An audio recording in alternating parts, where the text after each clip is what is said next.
Hello again, everyone. In this technical analysis of the stock market video, I call the video roller coaster ride because that's exactly what this stock market looks like and feels like for the last 18 months. So we're going to dive in and take a look at this. And, you know, if you think back, if you've ever ridden a roller coaster, you know how you just kind of like it's making that clanging noise and you're getting close to the top, and you know the top of that crest of that big hill is right there and you're just about to go over.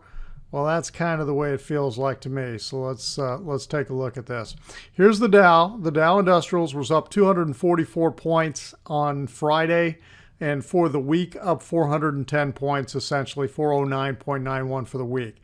So this is a potential, this pattern right here is a broadening top type pattern.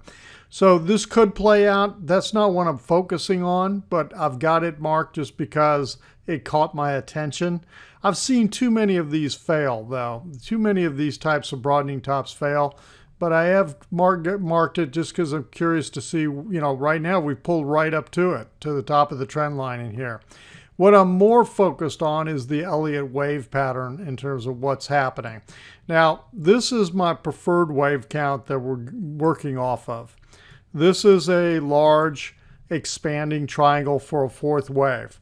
Now, this pattern, this scenario, has intermediate wave 3 peaking back here in January of 2018 with this huge momentum spike. And what we've literally been doing is riding this roller coaster for the last 18 months.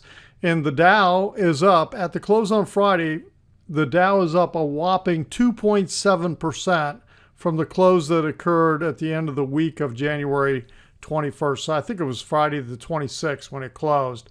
So 2.7% in the last 18 months, basically.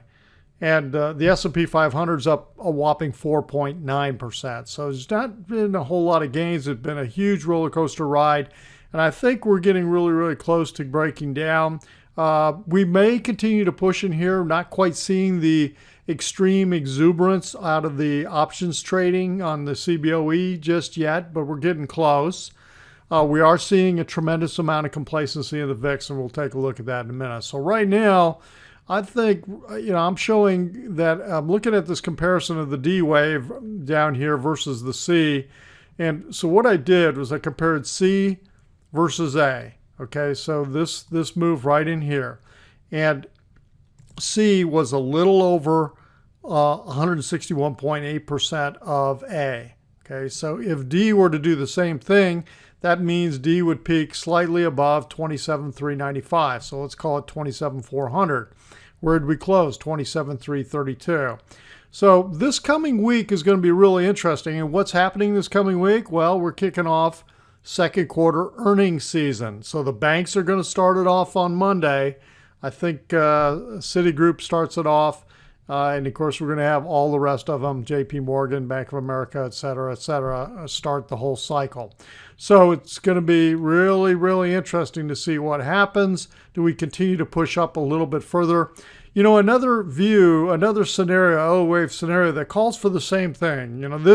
This basically, what is this pattern saying? It's a series of 3 waves, okay? So the expectation is the 3 waves would come down here in wave E. And where is this fourth wave? Typically I look for the fourth wave to pull back down into the previous fourth wave of 1 lower degree. Well, that's quite a ways down. We're just going to take it one step at a time right now and watch the wave count as it unfolds. Now, an alternate view of this is that we're doing a flat, a large A, B, C flat, and that in reality, wave 3 completed at the end of September last fall with the new wave 3 or wave 3 of 3 peaking in January of 2018. Now, I like that aspect of it because I see that so many times. I see the momentum peak in the third wave of the third wave, okay? So what's the difference in the pattern? What's the difference in what's happening here? The difference is the wave that would unfold to the downside here will be a 5-wave structure if this is a flat. We'd have a 3, 3, 5. That's exactly what we'd be looking for. So a slight difference. And, you know, we're in that zone where a wave B could end at any time. It's pulled back where I compared B versus A. We're right in that zone. Okay, so that's what we're watching right now. And we haven't flipped over yet. We haven't rolled over yet, but I think we're getting close. Let's take a look at the VIX.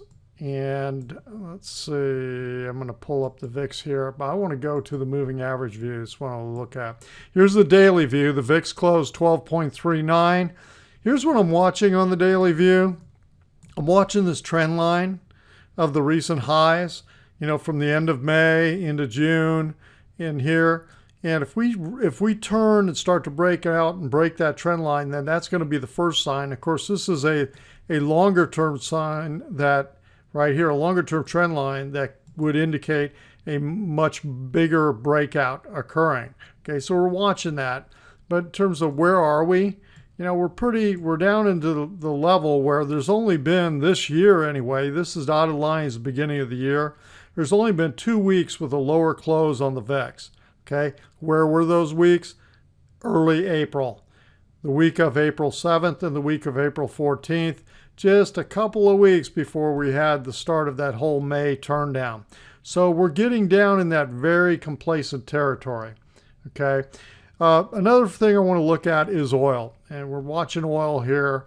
I want to look at the Elliott wave picture I've got on oil. Let's go to the daily view. Okay, here's the daily view. I'm looking for oil to peak out here pretty soon. And it would be really, really interesting if that coincides with a peak in the market, maybe this coming week. We'll see. We're in that zone. I think I'm looking for 5 waves down as a part of primary wave 3 to the downside. We're right in that zone of wave 2 pulling back 61.8% to 78.6%. We're right up in that area. So I expect this to roll over and start trending to the downside here fairly soon. Let's take a look at the weekly chart and see how that looks. Here's the picture I'm talking about. Okay, I think we're in a 5th cycle wave down, and I'm looking for 5 waves. Now, that 5-wave structure right now, I've got it as an impulsive wave. It could morph into something else. It could be an ending diagonal of some kind, but this is what I'm looking for. And then, of course, here's the 5-wave structure within wave 3. So again, what I'm watching for, what I'm on alert for, is a rollover, a turn down of oil and peaking and then rolling over and turning down. And I think there's a good chance that's going to coincide with the same thing happening in the U.S. markets here for a major wave to the downside.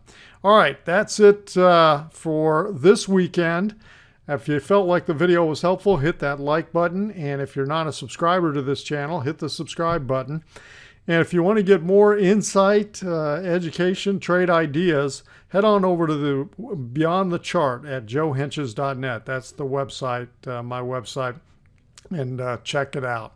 All right, everyone, have a great weekend. We'll talk to you on the next video.